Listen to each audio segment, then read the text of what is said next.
Today is a look at one of my favorite apps. Don't mind this blank screen. There's actually stuff happening in here. Honestly, this is my first look because I want you guys to experience it as I would experience it for you experiencing it for your first time. Maybe that was unnecessary and redundant. Doesn't matter.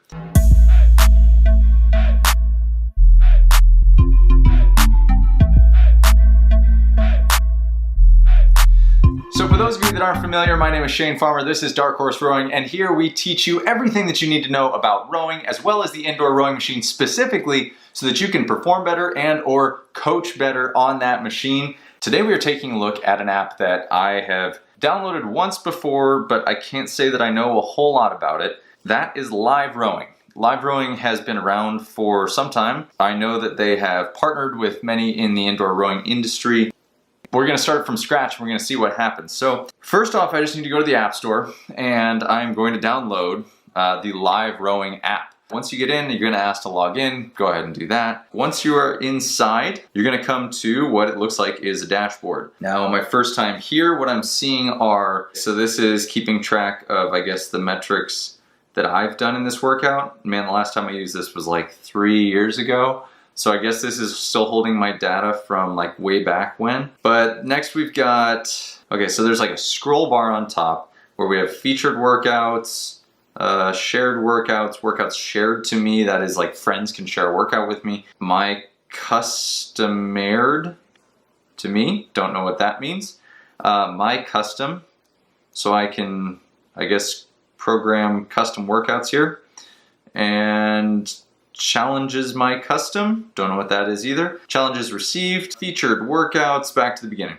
Okay, so then I've got challenges, so they're just join a challenge. So everything is basically like rows, and then each row has like a little swipe feature. And then I have like a quick start, so I can just, oh, this is interesting. All right, so I can just tap up here, and it's going to add to the number of meters, I guess, that I can row. Oh, so if I swipe to the other side, that gives me a quick start. If I go, then I can hit just row as well, and it basically just starts recording from what I gather so far. I go into community workouts. There are all sorts of community workouts loaded in here, I guess just ready for me to do. So that's cool. I can just click one. I assume it then propagates it to my monitor. And that's the thing that kind of made Live Rowing stand out when they first came out, is that it takes over the monitor and it will push a workout to your monitor, program it for you, and that's a nice feature. If I go into the menu, on my left-hand side, I've got dashboard, profile, join a challenge, featured workouts, community workouts, my workouts, build custom, history, join affiliation, metrics. Well, there are like more things here than I know what to select from. What we're gonna do is test this per what our usual test is, 1,000 meters on the machine, and then we'll test it on the ski erg and see if it connects there as well, and see if it does any work there. I mean, I know it's called Live Rowing, not Live Skiing, so they're the same monitor. Maybe they will work, maybe they won't. We'll test it. We'll see if we can break it. I guess, like if I'm looking through my metrics and rankings, it shows me that I am ranked 1,874th for my total workouts that I've done on here. Less impressive than I would have expected. Shows me my total meters rowed. Ooh, I'm 3,024th for that one. Although I guess that means I'm 3,024th of all of the people who have registered for Live Rowing, and I only have 16,000 meters that I've logged, 17,000 meters that I've logged. I think back in the day when they first started out, I created an account and I did a bunch of, like maybe a 10K and then 2 other workouts. No, apparently I've done 13 total workouts, that's what it tells me. I've rowed for 1 hour and 7 minutes total on this app, and I am the 3,501th. 3,501th person. 3,000, I don't know if you can see that. 3,501th. Apparently I have a competitive record. I raced somebody and I lost. I go into rankings, I've got my rankings here. This is everybody from FM rowing to law, concept 2. Oh, Conor McGregor. I could race Conor McGregor. I wonder how I would do. Let's give this thing a try, see what happens, and we will get back with the results. Let's give this a go. So for my first time pairing the app to the machine here, I'm noticing that there's a fair amount of delay in the phone on the app once things get connected. And I'm noticing that they're about 30-second pauses, which it just takes a while for the app to really give me any kind of feedback. It's almost like an invisible pinwheel of death. And being the rookie that I am, I'm still tapping the screen, and that is certainly not helping the process, because I thought that the phone had just frozen, but really it just seems to be taking its time. I'm guessing it has to do with the fact that it's acting as a third party between my phone and the monitor. I think that's probably the issue that's happening here. So I'm gonna row 1,000 meters. That's our standard distance that we use for testing the apps. So I'm just gonna use a quick start here, setting 1,000 meters on my own. Now, I would recommend getting the phone mount. It's something that it's fairly inexpensive, easy to get a hold of. I would encourage you to have this for any of your apps with the rower. It just makes it much easier to see your phone and use. You put it right on top of the monitor. The only issue that I'm finding is that there's a problem with the mount hitting the lock button on the phone. So it can lock your phone when you're trying to see your app. So I've come up with a fix, which is just to offset the phone a bit, and it takes it off of that lock button. I've heard of the lock button actually taking screenshots or selfies while you're on the machine, but I haven't experienced that. I've just heard that happens. I'm gonna pass the option for stroke rate guidance. I'm not gonna set a pace boat. I'm just trying to set that 1,000 meters. I'm gonna hit next, which takes me to proceed to workout, and then it tells me to sit ready. So I'm gonna strap in and sit ready for this workout, and let's get going on the 1,000 meters. So I just finished the workout. It was 1,000 meters. I don't know what I was thinking. I came out hard and I just went for it. That's not the purpose or the intent. It's just gonna happen. So I got done with the workout, and then the app proceeded to say that it was loading data. Pinwheeled for maybe, I don't know, 25 seconds. Now it's asking me if I want to recommend this workout to a friend. 1,000 meters for time. Not super exciting. Nah, I'd give you something more interesting. So now it's giving me a breakdown, summary. So I rode 1,000 meters. My time was a 3:12.3, 0.1 different from what I'm seeing on the monitor here. A 136.1 average, that's the same. My average stroke rate was 24, and I took 79 total strokes. Now apparently, I have 1,000 that I did at some point at a 306.6 because it was making me race myself the whole time.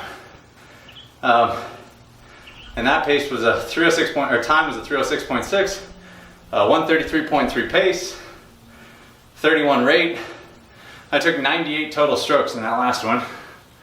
So if I scroll side to side, I guess it's giving me breakdowns, 200 by 200. Interesting. Can we get live rowing to be live skiing? Let's find out. All right, we're gonna see if we can break this thing on the ski erg. Who knows if live rowing can be live skiing? All right, turning it on.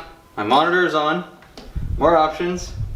Turn wireless on. Wireless is now on my ski erg. Live rowing is now turned on. I've disconnected my rower. I'm scanning for Bluetooth devices. Connection successful. Okay, so we have a connection. Now, I love you guys, but I don't particularly, well, okay, fine. I'm gonna do 1,000 meters. You talked me into it, you guys. You're good training partners. So, it still says 1K row on my monitor. Man, this whole workout alone option makes me feel really bad about myself. Yeah, fine, I'm gonna work out alone. No, I don't wanna see my personal best. And I'm gonna set an optional pace boat to 145, how's that? Okay, let's give it a try. Next. Still says 1K row. Sit ready. It looks like it works.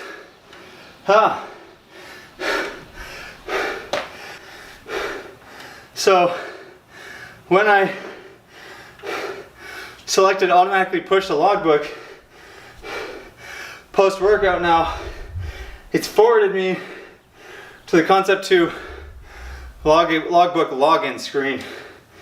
And now I have to try to remember my login details. What I'm looking for is to see if it pushes to the Concept 2 logbook, which I feel like it should, but I'm not seeing right away. I'm just not seeing it anywhere in here that I could connect to the logbook. That should be a simple connection because ErgData does it, and I'm pretty sure they use ErgData as the base. I'm not seeing anywhere where this can connect to the Concept 2 logbook. Maybe I'm wrong. I don't want to misspeak here, but I'm not seeing a logbook functionality anywhere. Oh, here we go. Found it. Automatically upload to Concept 2 logbook inside the profile. It's a little bit hidden, but it is here. All right, that's good. But I don't know where it's getting my logbook information from because I didn't log in, but it says automatically upload to Concept 2 logbook. I'm gonna assume when I set it up that it asked me for my logbook info, and maybe that's what's in there. Well, I can barely breathe, but that's how you get logged in. I did under 145. Thank you. I got my workout summary. Now, unlike ErgData, it's not recognizing that I skied. It's still just reading everything as row. And I would imagine, I don't know. Let me try and log into the logbook and see what it does pushing it to the logbook. It asked for approval for live rowing to take control of my logbook, gave it approval, told me to go back to live rowing, went back to live rowing, and I seem to be, I think I broke the matrix. Going back and forth with a constant pinwheel saying refreshing logbook and getting logbook user, just flickering back and forth. I'm assuming that's my fault for clicking away, but uh-oh, unable to upload results. Uh-oh, unable to load results. Okay, I got that 3 times. My workout's not showing up, either of those thousands. They aren't there. Assuming they worked, but that I just didn't, maybe I screwed up the order or something. Okay, so what's my main evaluation of this? Let's say that, number one, it's a pretty good, like, glorified Paceboat screen. It definitely makes a much prettier interface than ErgData, that's for sure. Its main winning functionality that I am seeing so far is that when a workout is set on the software, it will push to the monitor. And for that, I give it big thumbs up. That's a very useful, for us as coaches, that's a very useful functionality because it means that I can program a workout, you don't have to know how to use the monitor, and it automatically pushes the workout to your monitor, automatically tracks what you need. Now the only other thing I'm gonna check here, I can connect Apple Health, Strava, heart rate sensors. They make it prettier. That much I think they do. Purchase Live Rowing Connect, Live Rowing Store. Let's see what the store does. So I can buy a cable, cradle, buy t-shirts, buy rowers, heart rate monitors. It looks like it's basically an Amazon. A few things you can buy direct from them. And that's all I really have to say about live rowing. So, I don't know, go give it a try yourself. Do a workout, see what you think. Let me know in the comments below.